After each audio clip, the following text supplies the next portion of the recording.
স্বাস্থ্যমন্ত্রী সরদার মোহাম্মদ সাখাওয়াত হোসেন বলেছেন, আমি সেদিন হব শান্ত যেদিন বাংলাদেশের সকল রোগীরা শারীরিকভাবে শান্ত হবে।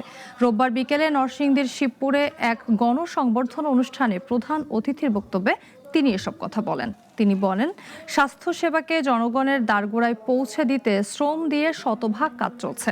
এ সময় নরসিংদীর ১০০ শয্যার সদর হাসপাতালকে ২৫০ শয্যায় উন্নীত করার ঘোষণাও দিয়েছেন তিনি। আমি সেদিন হব শান্ত যেদিন বাংলাদেশের সকল রোগীরা হবে শারীরিকভাবে শান্ত।